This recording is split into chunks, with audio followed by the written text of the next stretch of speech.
မင်္ဂလာပါတိန်းတစ်ထောင်ဝန်းကျင်ဖြင့်အခန်းကျယ်ရှာနေတဲ့ကိုမိတ်စီတွေအတွက်ကျွန်တော်ခန်းလေးတစ်ခန်းနဲ့မိတ်ဆက်ပေးမှာပဲဖြစ်ပါတယ်ဗျဒီခန်းလေးကဆိုရင်အင်းစိန်ပေါက်တော်ကဝိရိဒံအိမ်ယာနှစ်မှာရှိတဲ့ခန်းလေးပဲဖြစ်ပါတယ်ဒီခန်းလေးမှာဆိုရင်ဓာတ်လေက BCC အုံနာဘုံနဲ့ကိုဝိုင်မီတာလည်းရရှိမှာဖြစ်ပါတယ်ဗျဒီခန်းလေးကတော့၄တော်ပြမှာရှိတဲ့အခန်းလေးပဲဖြစ်ပါတယ်ဒီခန်းလေးရဲ့အားသာချက်ကတော့ထောင်ခန်းဖြစ်တဲ့အတွက်သူကအခန်းလေးကလည်းပူကျဲသွားမှာပဲဖြစ်ပါတယ်ဗျအိမ်ခန်းလေးပဲဖြစ်ပါတယ်ဒီခန်းလေးရဲ့ပေကျဲက25ပေပေ40အောင်ပါအိမ်ခန်းကဆိုရင်3ခန်းတော့ပါရှိမှာဖြစ်ပါတယ်ဒါကတော့ကျွန်တော်တို့ပထမဆုံးတွေ့ရမယ်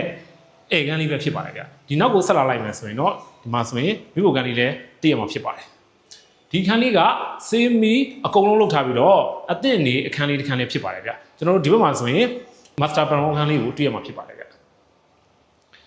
ဒါကတော့ကျွန်တော်တို့ပထမဆုံးတွေ့ရမယ် master plan ခန်းလေးပဲဖြစ်ပါတယ်ဒီမှာဆိုလဲစေးတွေရောအကုန်လုံးလုပ်ထားပါတယ်ဗျဒီခန်းလေးရဲ့ပေကျဲကတော့12ပေဝန်းကျင်တော့ကျယ်တယ်ပေါ့နော်ဒီမှာဆိုရင် master plan ဖြစ်တဲ့အတွက်သူကရေချိုးခန်းအိမ်သာလည်းတခါတည်းပါရှိမှာဖြစ်ပါတယ်ဗျ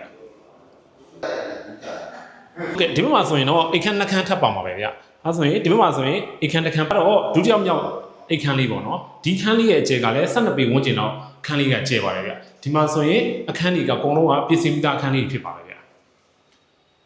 ဒီခန်းလေးတွေရဲ့အားသာချက်ကတော့ကိုပိုင်မြေပေါက်လေးတစ်ခါတည်းတိုင်းရမှာဖြစ်ပါတယ်ဗျ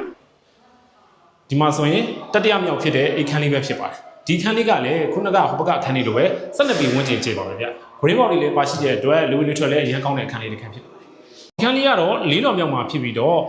ဈေးနှုန်းအဖြစ်1150နဲ့ရောင်းချပေးမှာဖြစ်ပါတယ်ဒီခန်းလေးကိုဆက်သွယ်စုံစမ်းမင်းမြတ်တို့မှာကကျွန်တော်တို့ကြီးပေါင်းအောင်ဖုန်းနံပါတ်ဖြစ်တဲ့399956